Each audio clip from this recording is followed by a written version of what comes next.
I found a kid. I was in a hurry, so I called it in. Yeah, 911? I got a kid here. You better find her parents, fast. I don't have a lot of patience. A few minutes later, 12 SWAT vans had me surrounded. The captain in charge, a woman with a warrior's posture, pointed her rifle at me, but her eyes were a frantic mix of shock and confusion. The moment she got a clear look at my face, her hands trembled and she lowered her weapon. To my astonishment, she snapped to attention and threw me a sharp salute. The 9th Division, former head instructor, Cole Matthews. Chapter 1, I found the kid on the side of the road. A little girl, maybe 4 or 5 years old, pretty as a porcelain doll.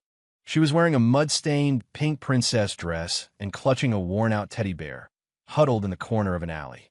She wasn't crying, just shivering. Next to her lay a woman, probably her mother. A single, razor-thin line of blood was carved across her neck. She wasn't breathing. I checked the woman's carotid artery. After confirming she was gone, my eyes shot back to the little girl. Her big eyes were vacant, like her soul had been scooped out.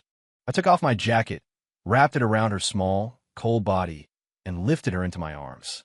"It's okay," I murmured. "I've got you." She didn't react, just hugged the teddy bear tighter. I had to get out of there.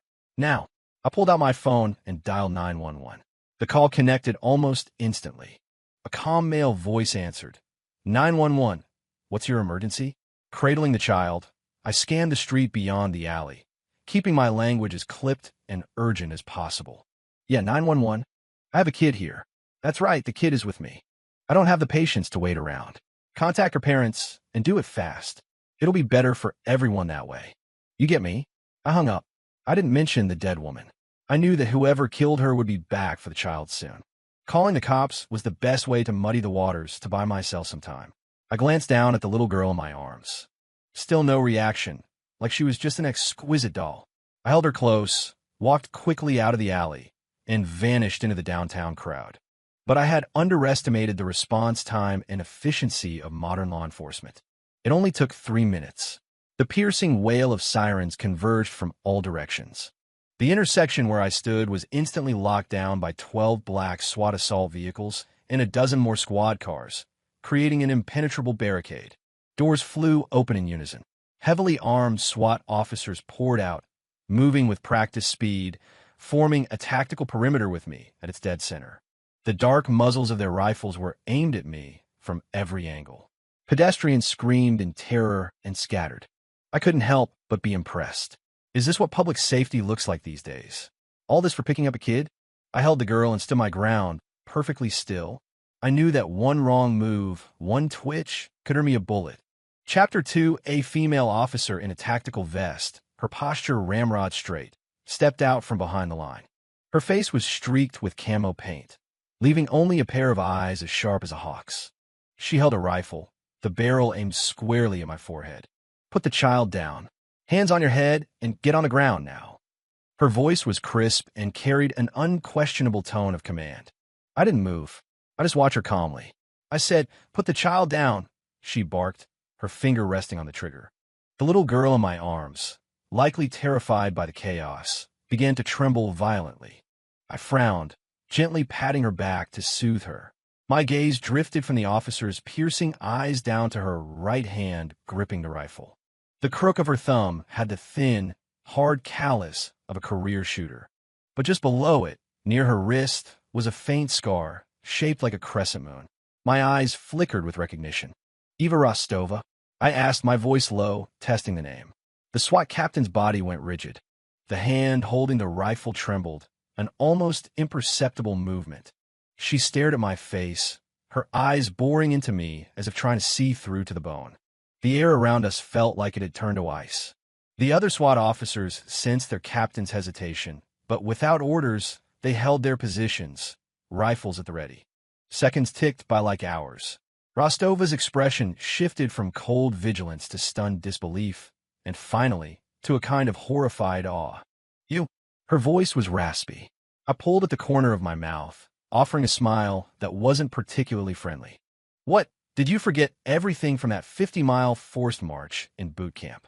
You don't recognize your head instructor anymore?" The words head instructor hit her like a physical blow. Rostova's pupils contracted. The memories of sweat, tears, and endless, grueling torment came flooding back. The memory of the man who was a devil on the training grounds, but who always managed to pull them back from the brink of death. The man who single-handedly designed every selection course for the 9th Division. The man everyone secretly called the Reaper. It was him. It was really him. He was leaner than he was 3 years ago, and his eyes carried a new layer of weariness. But that face, that eternally unflappable demeanor, was seared into her memory. Crack! With a sound as sharp as a gunshot, Rostova snapped her rifle to her side, straightened her body, and slammed her heels together. In front of everyone, she delivered the sharpest, most forceful salute of her life. Her voice, trembling with emotion but still booming with authority, cut through the silence. 9th Division, Strike Team 3 Captain Eva Rostova. Reporting to the head instructor, sir. The entire street fell dead silent. Every SWAT officer was stunned. They looked at their captain, then back at me. This guy in a plain jacket who looked like a homeless drifter they'd mistaken for a kidnapper, and their minds went blank. Head instructor? What kind of head instructor could make the famously iron-willed Captain Rostova perform that kind of salute in the middle of an active operation? Chapter 3. All units stand down. Rostova ignored the bewildered looks from her team and barked her orders. Lower your weapons. Disengage. This is not a drill. Though confused, the SWAT officers obeyed instantly, their rifles lowering in unison. The circle of guns dissolved. Rostova strode over to me, her eyes on the little girl in my arms. She lowered her voice. Instructor, what the hell is going on? Found her on the street, I said, keeping it simple. You found her? Rostova's brow furrowed. Then the 911 call. I made it. Her expression grew even more complicated. She opened her mouth to ask another question, then shut it. She knew this man's methods better than anyone. Everything he did for a reason. You didn't ask questions. You just executed. We need to move. I cut her off. This area isn't secure. Understood. Rostova immediately turned and spoke into her radio. Alpha and Bravo teams, clear a path. Escort the target vehicle. Charlie and Delta, hang back. Watch for any hostiles.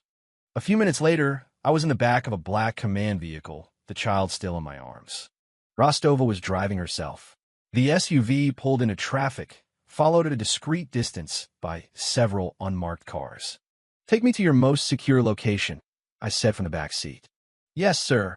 In the quiet of the truck, the little girl must have finally felt a sense of safety. Her tense body relaxed, and she fell into a deep sleep against my chest. I watched her peaceful face, my own expression softening. Instructor, Rostova said, glancing at me in the rearview mirror. You're back. Not back. Just passing through, I said flatly. I'll be gone once my business is finished.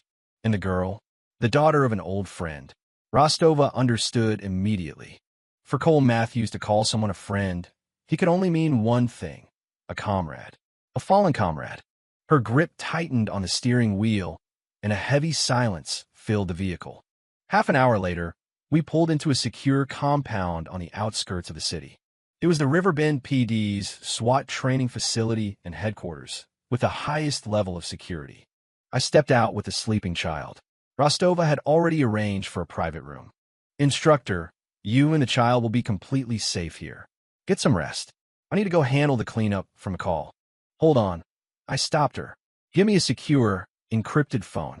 I need to make a call. Rostova paused for a second, then nodded. Right away. Soon, a black, unmarked military-grade satellite phone was delivered to the room. I shut the door and dialed a number I knew by heart. It rang only once before someone picked up. Who is this? An old but powerful voice demanded. It's me. Cole. The line was silent for a full 10 seconds. You're alive? The voice was thick with shock. I'm alive, I said. Hawk is down. I have his daughter, Annie. Ghost people are looking for her now. Ghost? The old voice sharpened, filled with a sudden, cold fury. That traitor! I need authorization, I said, getting straight to the point. Full operational authority over the Riverbend Police Department. Done. The voice on the other end didn't hesitate. Highest priority. I'll notify Riverbend Command immediately. From this moment on, all RDP assets, including Rostova's SWAT team, are under your command. Whatever you need, you ask. Good. I ended the call and walked to the window, watching the SWAT officers training in the yard below, their bodies glistening with sweat. Ghost. It's time to settle our accounts from 3 years ago. Chapter 4, Riverbend Police Department, Chief's Office. Chief Miller was hunched over his desk, nodding obsequiously into his phone, his forehead beaded with cold sweat. Yes, sir. Yes, absolutely, Director. You have my word. We will give him our full cooperation. We will execute your directive without question. When he hung up, Miller slumped back in his leather chair, the back of his dress shirt soaked through. The call had come directly from Washington, D.C., from a man he had only ever seen on the news. The order itself was terrifying. The entire Riverbend PD, including its most elite SWAT unit, was to follow the orders of a man named Cole Matthews. Unconditionally, unquestioningly, cooperate with his every action. Cole Matthews, Miller muttered to himself. Who in God's name is he? He buzzed his secretary. Give me a report right now. I want to know if a man named Cole Matthews was brought in by SWAT this afternoon. Meanwhile, at the SWAT compound, the atmosphere in Captain Rostova's office was tense. Her most trusted lieutenants were gathered around her, their faces etched with disbelief. Captain, is that guy, Cole, really your former head instructor? A burly officer named Rizzo asked. What's his story? What kind of instructor has the clearance to get a direct order from D.C.? Rostova shook her head. His clearance level is beyond what you can imagine. All you need to know is that from now on, his order is the highest order. Just as she finished speaking, the red phone on her desk rang shrilly. Rostova's expression hardened. She snatched it up. Chief Miller's frantic voice came through the line.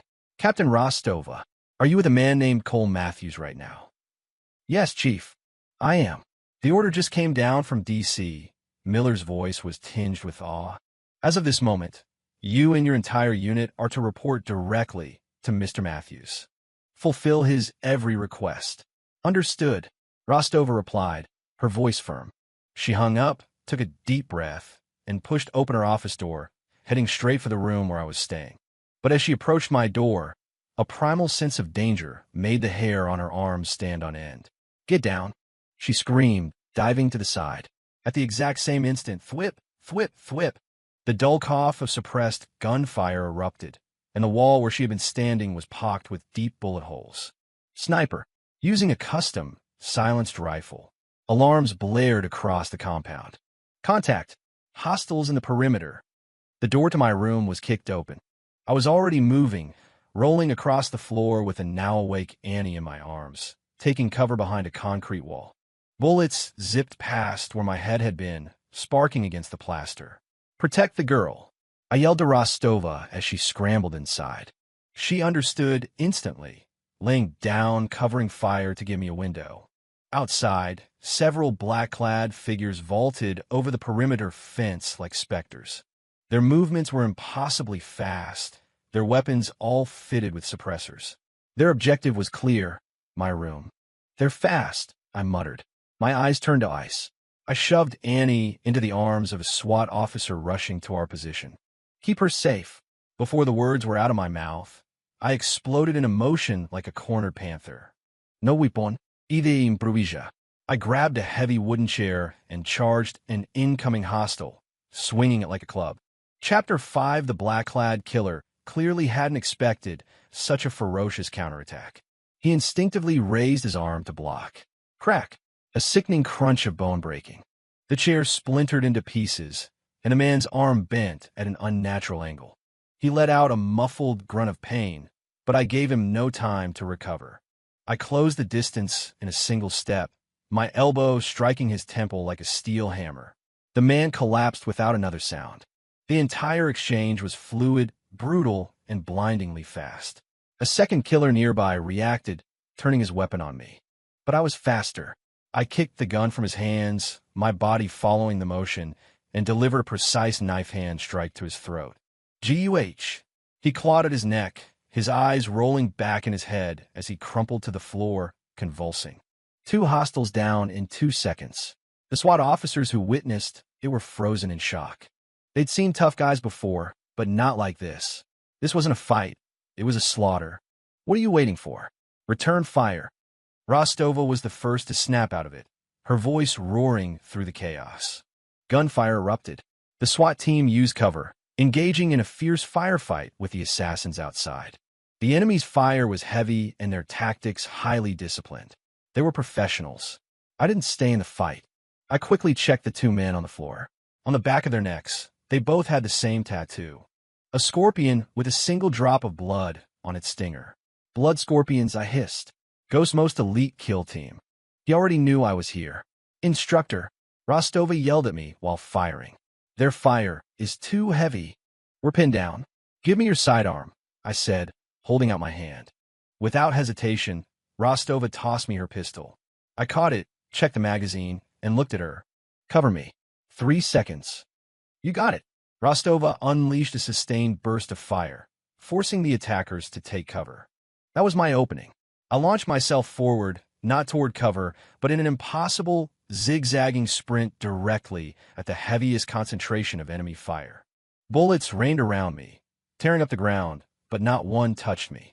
It was an evasive pattern I had perfected in the crucible of real-world firefights. As I ran, the pistol in my hand spoke. Pop, pop, pop. 3 shots. Each one found its mark, striking a hidden killer with lethal precision. With each shot, a man fell. The enemy's wall of fire instantly faltered. Seeing their advantage crumble, the remaining assassins began to fall back.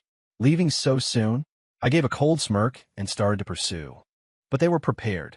Several smoke grenades were tossed, and the area was instantly blanketed in a thick white fog. By the time it cleared, they were gone. The entire engagement, from start to finish, had lasted less than 5 minutes. The compound was a wreck, the air thick with the smell of cordite and blood. Rostova and her team rushed over, staring at the bodies of the dead assassins, and the two I had incapacitated. She was too stunned to speak. She knew Cole was good, but she never imagined he was this good. Interrogate them, I said, handing her back the pistol, my voice calm. See what you can get. I turned and walked toward the officer holding Annie. The little girl was terrified, her face pale, but she wasn't crying. She just clutched her teddy bear, her wide eyes fixed on me. I walked over, knelt down, and gently stroked her hair. It's over now. My voice was quiet, but it carried a weight that seemed to calm the world. She looked at me. Her little lips, pressed tight, finally trembled. A sob escaped, and then she burst into tears. Chapter 6, the interrogation room, was lit by a single, harsh bulb. The 2 captured Blood Scorpion members were tied to chairs, their lips sealed. No matter how Rostova and her team questioned them, they remained silent. Instructor, they've had professional anti-interrogation training. They won't say a word, Rostova reported, walking into the break room, her face etched with fatigue. I was gently wiping Annie's face with a damp cloth. The little girl had cried herself to sleep, but her brow was still furrowed in a troubled dream. I expected as much, I said without looking up. So what's our move? We're on the back foot if we don't know where they're based. They'll come to us, I said, putting the cloth down and finally looking at Rostova. That's Ghost style. If the first strike fails, a second is already on its way. He's more desperate than I am. Ghost, he's their leader? I nodded, deciding to give her some intel. His name is Julian Vance. Codename Ghost. He used to be my second in command. Rostova's eyes widened. 3 years ago, during an overseas operation, he sold out the entire team for personal gain. 7 of our men died, including Hawk. I was the only one who made it out. My voice was unnervingly calm, as if telling someone else's story. But Rostova could feel the volcanic rage simmering just beneath the surface. Hawk, he was Annie's father? Yeah. His name was Markham. Best spotter in the division. I paused. This time, Ghost's target is Annie. More specifically, something Hawk left for her. What is it? I don't know. I shook my head. But whatever it is, it's enough to burn Ghost to the ground.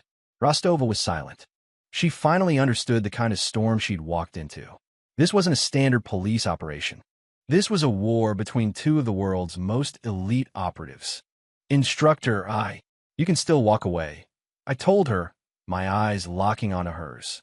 This is beyond your jurisdiction. Rostova straightened her spine, her gaze unwavering. Sir, there's no walk away in the 9th Division's vocabulary. Hawk died a hero serving this country. We have a duty to protect his daughter. A flicker of approval showed in my eyes.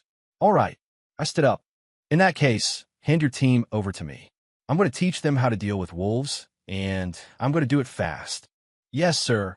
That afternoon, on the SWAT compound's training field, Rostova's 30 best officers stood in formation. I faced them, my gaze like ice. Everything you thought you knew, everything you've ever been taught, forget it. From now on, you'll learn only 3 things: how to shoot, how to kill, and how to stay alive. My words sent a chill through every officer. They could feel a presence radiating from me that was entirely different from their captains. It was a palpable, lethal aura, the kind that's forged only in the hell of real-world combat. Now, everyone, full gear, 20-mile run. Move out. I gave them no time to process. The first command was given.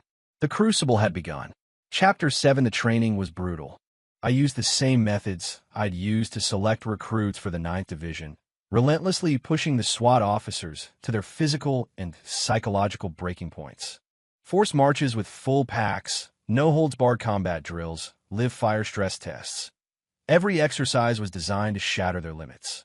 After just one day, several of them had collapsed on the training field. Instructor, they can't take much more of this, Rostova said, her voice laced with concern as she watched her team being run into the ground. On the battlefield, does the enemy care if you can't take it? I retorted coldly. Rostova was speechless. Ghost people could hit us again at any moment. I don't have time to play games. They either get stronger or they get dead. There is no third option. My words were a bucket of ice water, snapping Rostova back to reality.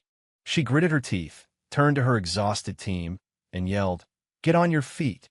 Anyone who stays down is out of my unit." Just then, a technician came sprinting across the field. "Captain, Instructor, we've got a situation." He held out a tablet. On the screen was an incoming encrypted video call. "It's Ghost," I said, my eyes narrowing. I took the tablet and accepted the call.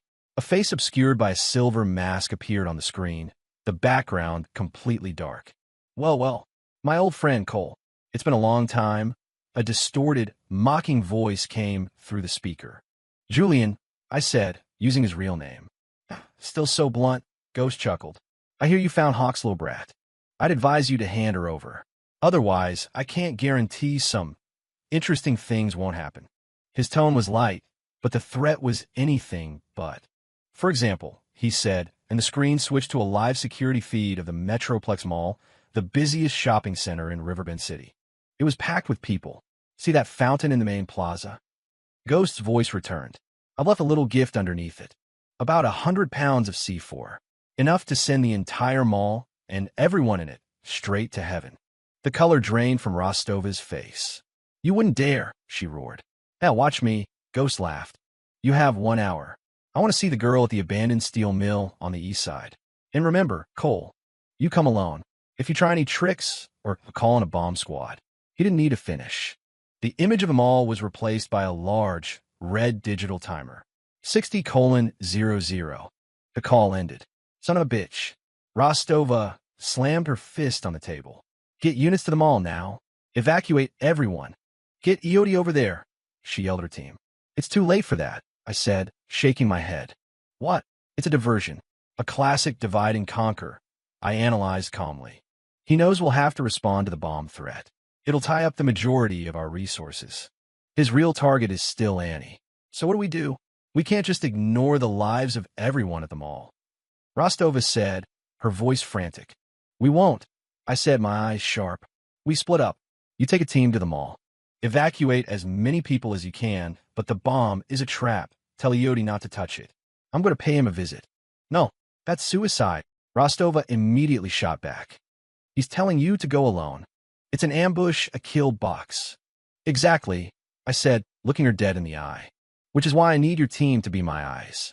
Chapter 8, the plan was set in motion in minutes. Rostova took half the team and sped toward the Metroplex Mall to begin a mass evacuation and lock down the scene. The other half, under my remote command, established a wide, silent perimeter around the abandoned steel mill on the east side. All sniper teams establish overwatch on high ground. Assault teams split into 3 fire teams. Infiltrate from the north, west, and south. Once I'm inside, you'll cut off all escape routes. Remember, my signal will be 3 quick shots. On that signal, you move in, hard and fast. Inside the command van, I issued a calm, steady stream of orders over the radio. I broke the SWAT unit into small, tactical cells, weaving an invisible net that was tightening around the target. Rostova's elite officers had never seen tactical coordination this precise, this efficient. Every man, every rifle, had a designated position and a roll time to the second. This wasn't just tactics, it was an art form. Instructor, are you sure you want to go in alone? Rizzo's concerned voice came over the comms. Don't worry about me. I'm hard to kill. I check my gear. 1 pistol, 2 spare magazines, and a combat knife. It would be enough. Instructor, Rostova's voice cut in. We're starting evacuations at the mall. But Yodi swept the fountain. There's no bomb. Just as I thought, I said with a cold smirk. It was all playing out exactly as I predicted. Ghost's only goal was to lure me out. Continue the evacuation. Stay sharp, I told Rostova. You too. Be careful. Her voice was filled with worry. Roger. I cut the comms and checked my watch. 10 minutes left on Ghost's deadline. I pushed open the van door and melted into the night. The abandoned steel mill on the east side. It was a sprawling complex of rust-eaten buildings and towering smokestacks that looked like silent, monstrous beasts under the moonlight. I moved like a phantom, slipping inside the perimeter undetected. The main factory floor was cavernous and empty, save for a few dim work lights that cast menacing shadows over the derelict machinery. The air was thick with the smell of rust and old oil. It was quiet, too quiet. I didn't use the main entrance. I slipped through a broken window, landing without a sound.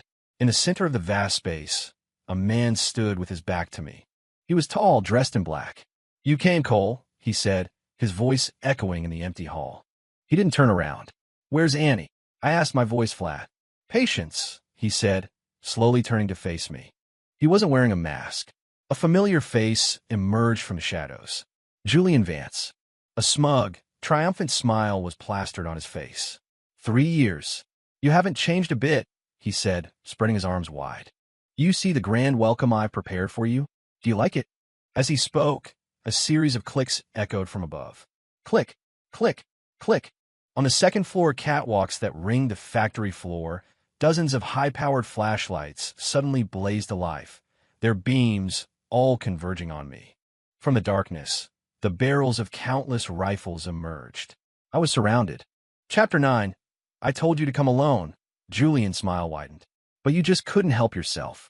You brought friends. He gestured vaguely toward the outside of the factory. My men have eyes on your little cop buddies. One word from me, and they all turn into Swiss cheese. My face remained a mask of indifference. Did you really think I'd bring Annie here? I shot back. Julian's smile froze. What are you talking about? The moment you used the mall as a threat, I knew you wouldn't have her here, I said, my voice dangerously calm. This place, this is the tomb you prepared for me. You wouldn't want Annie to see me die. She's your last piece of leverage. So, I paused, locking eyes with him. She's somewhere else. Somewhere you think is completely secure, and from where you can move her a moment's notice. The color drained from Julian's face. He was realizing that even in this perfect kill box, Cole's mind was still working, still 2 steps ahead. Every move he made seemed to be something Cole had already anticipated. You're clever, Julian said, his voice turning cold. But clever men are usually the first to die. What does it matter if you figured it out? You're still trapped. Am I? A slow smile spread across my face. I raised my hand and pointed to a nearly invisible earpiece. Rostova, you getting all this? Loud and clear, Instructor. Rostova's voice crackled back instantly. Lock onto our friend's cell signal. Find me where he's holding her. In that split second, Julian's face contorted in panic. He fumbled for his phone, trying to power it off, but it was too late. Sir, I have a lock. A technician's excited voice came through my earpiece. It's pinging from the West End docks. A freighter called the Sea Wolf. Excellent, I said, my smile widening as I looked at the now ashen-faced Julian. The game is just getting started. You're dead. Julian was completely unhinged now, his plan unraveling before his eyes. He threw his arm down in a furious gesture. Light him up. Kill him. But just as the order left his lips, I was already moving. I raised my pistol toward the ceiling and fired 3 quick shots. Bang, bang, bang. The signal. The signal for the main assault. Chapter 10. The moment the signal was given, a deafening crash echoed through the mill. Boom!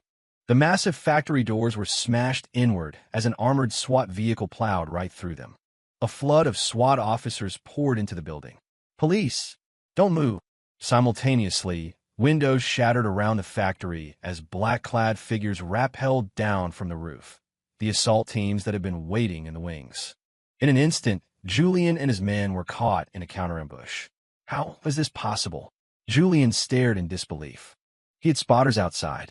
How did this army of cops sneak up on him completely undetected? He couldn't know that the first lesson I taught the SWAT team was counter-surveillance and infiltration. His spotters had been silently eliminated by snipers half an hour ago. It's over, Julian, I said, advancing on him one step at a time. Over? I don't think so.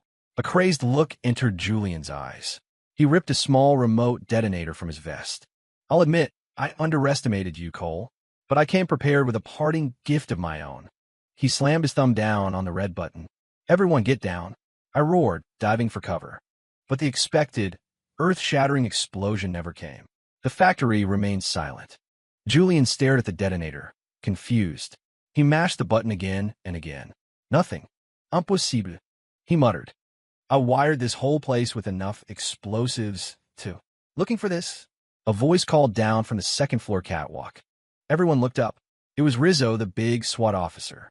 In his hand, he was holding a bundle of detonators and wires that he'd clearly ripped out. He gave Julian a wide, toothy grin. Sorry about that.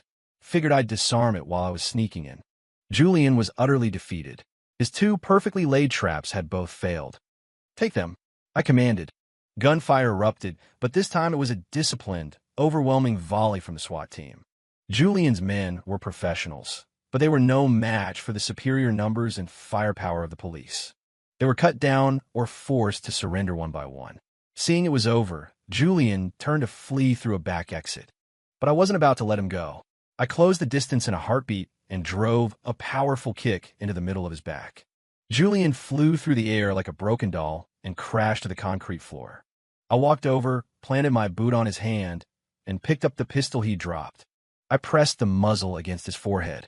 It's finished, Julian. Chapter 11. No, not yet. Even pinned to the ground, a twisted smile spread across Julian's face. You think you've won, Cole? You're forgetting one thing. I still have the girl. Your team may have found a sea wolf, but can they get on board? He spat, his confidence returning. My top lieutenant, Scorpion, is on that ship with enough firepower to start a war. The hold is filled with flammable chemicals. If your men try to storm the ship, I guarantee the entire dock will go up in flames. You think I'm afraid to take you all with me? Rostova and her team moved in, their faces paling at his words. Instructor, she began. I ignored Julian's ranting, speaking calmly into my comms. Rostova, what's the situation at the docks? Her voice came back, strained. Sir, we've reached the West End docks and have a visual on the Sea Wolf. But he's right. They have heavy machine guns, and the ship is loaded with hazardous materials. We can't risk a direct assault. Understood. I turned off the comms and looked down at Julian with a pitying smile. Julian, you're just like you were 3 years ago. Always have to have an escape plan. But did you ever consider that your escape plan might just be your undoing? Julian frowned. What are you talking about? I didn't answer him. Instead, I looked up past the shattered ceiling of the factory into the dark night sky. Right on time, I murmured.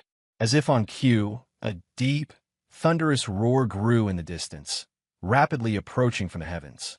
Everyone, including Julian, instinctively looked up.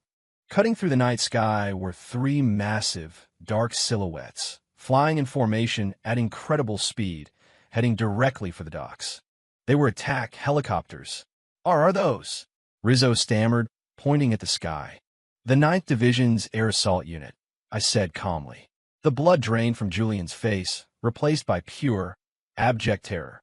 He knew better than anyone what that name meant. They were the best of the best, recruited from every branch of the Special Forces, flying the most advanced military hardware on the planet. They were quite literally death from above. No, impossible. Julian's voice trembled. How could they be here? They took off from a base outside DC the moment I made my first call. I looked down at him, my eyes devoid of hatred, only a cold finality. Your biggest mistake, Julian, wasn't betraying the team. It was coming back to this country, and it was going after someone you shouldn't have touched. Now, any last words? Chapter 12, West End Docks. Aboard the freighter Seawolf, a man known as Scorpion directed his mercenaries, laying down a hail of suppressing fire on the police positions at the pier. Boss, there are more cops showing up every minute. We can't hold them off forever, one of his men yelled. What are you scared of? Scorpion, a bald man with a face like a slab of concrete, bellowed as he fired a light machine gun. The chief said they won't storm the ship. We just wait for his signal, then we blow this whole harbor to hell and take these bastards with us. Just then, another mercenary pointed a trembling finger at the sky, his face a mask of terror. What is that? Scorpion looked up. Hanging in the air above his ship, like three great birds of prey, were three black, menacing attack helicopters. They hovered in a perfect triangular formation. The side doors of the choppers slid open, and thick ropes dropped to the deck. Figures in black tactical gear descended, sliding down the ropes with blinding speed. It's the 9th Division. The blood drained from Scorpion's face. He tried to shout an order to open fire, but the helicopters were faster. Thump, thump, thump, thump. The helicopter's chin-mounted cannons opened up. The rounds didn't hit the men, but instead precisely targeted their weapons, shattering rifles and machine guns in their hands. In a split second, Scorpion and his entire crew were disarmed. The soldiers who had landed on the deck moved like a storm, swarming the mercenaries. In less than a minute, every hostile was subdued. The team leader walked up to the terrified Scorpion and lifted him off the ground with one hand. Where's the child? Scorpion, trembling, pointed toward the captain's cabin. The soldier kicked the door open. Inside, Annie was huddled in a corner, a female mercenary holding a pistol to her head. Don't come any closer. I'll shoot. The woman screamed hysterically. The soldier didn't speak. He simply raised his hand. A flash of steel shot through the air. A throwing knife was now embedded in the woman's forehead. Her eyes widened in disbelief as she collapsed. Annie was safe. The entire operation was streamed from a drone to the tablet in my hands. Back at the factory, Julian watched the screen, his body going limp, his eyes filled with the blackness of utter despair. Every escape route, every contingency had been cut off. He had lost. Completely and irrevocably. Chapter 13, Why? Julian lay on the floor, his gaze empty as he looked up at me. Why are you always one step ahead? It was like this 3 years ago, and it's the same now. Because your soul is rotten. I walked over and crouched down in front of him, looking him in the eye. You're a brilliant tactician, Julian. Your skills are top tier, but you have a fatal flaw. You're greedy. You want too much. Power, money. You'd sell out your country, your own brothers in arms, to get it. I picked up a shard of broken glass from the floor, letting it catch the dim light. What I want is much simpler. I just want justice for my brothers. My voice was quiet, but each word landed like a hammer blow on Julian's conscience. His expression shifted from despair to a venomous hatred. Justice? Ha ha ha. He began to laugh, a wild, unhinged sound. Don't act so high and mighty, Cole. You and I, we're the same. We're monsters who crawled out of the same hell. You think you're some kind of saint? You've killed more people than I have. You're right, I admitted freely. I've killed more people than you. But the people I killed deserve to die. The people you killed were your brothers. I drove the shard of glass into his shoulder. Arp! Julian screamed in agony. That one was for Hawk. I ripped the glass out and plunged it into his other shoulder.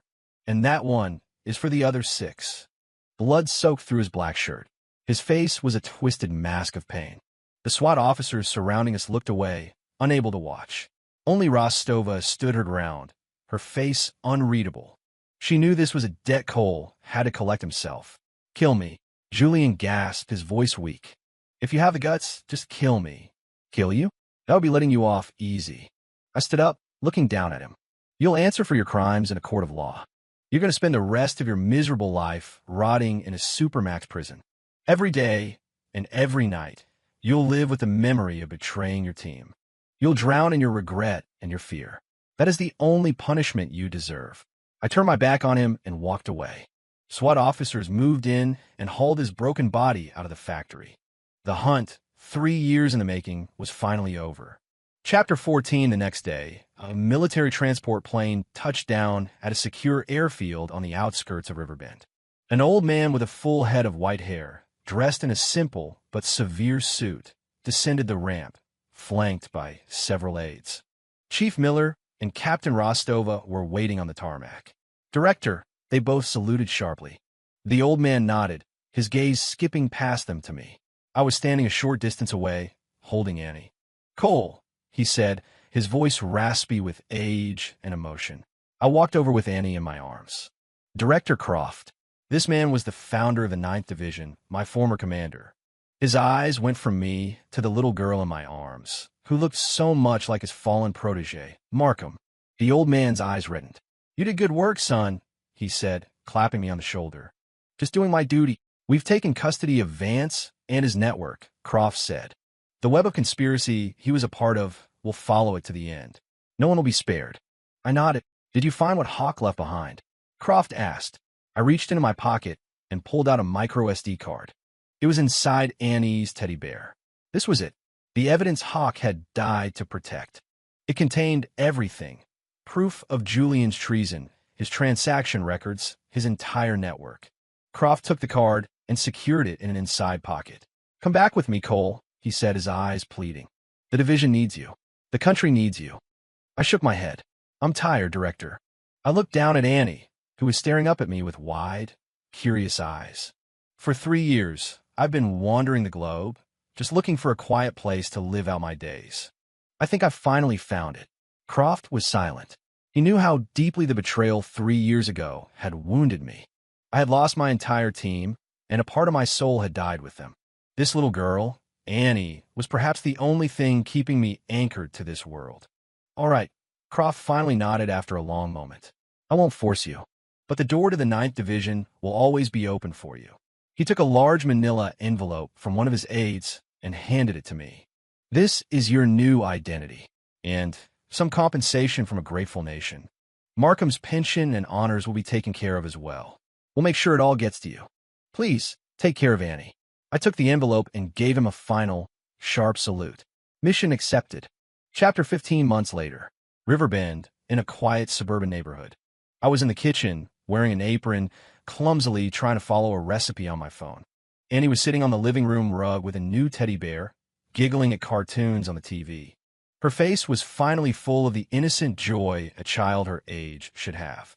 With the compensation money from the government, I had bought this house and formally adopted Annie. I was her father now. We had a home. The doorbell rang. I wiped my hands on a towel and went to open it. Standing on the porch was Eva Rostova, dressed in civilian clothes. She'd cut her hair short. It made her look less like a warrior and more gentle. Well, look at Mr. Mom," she teased, holding up a bag of groceries. "Captain Rostova, to what do I owe the pleasure?" I said, letting her in. "It's deputy chief now," she said, placing the bag on the counter. "I got promoted. Congratulations."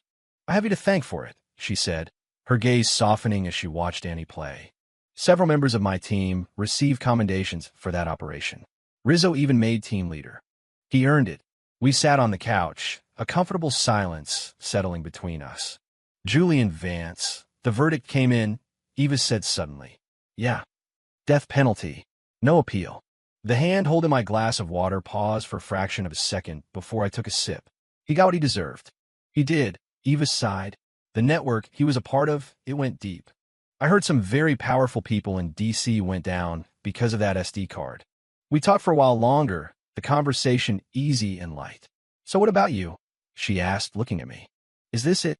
You're just going to do this? What's wrong with this?" I asked back. "Nothing's wrong with it. It's great. It's just," she hesitated, "a waste of talent." I just smiled and didn't answer. The evening sun slanted through the window, bathing the living room in a warm, golden light. Annie came running over and jumped into my lap. "Daddy, I'm hungry," she said in her small voice. "Okay, sweetie. Daddy's making dinner right now." I picked her up and kissed her on the cheek. Watching us, a genuine, heartfelt smile spread across Eva Rostova's face. Perhaps this was the best ending for a soldier. To leave the world of bullets and blood behind and return to the simple, quiet warmth of a home. Outside, the sunset painted the sky in brilliant colors. A new story was just beginning.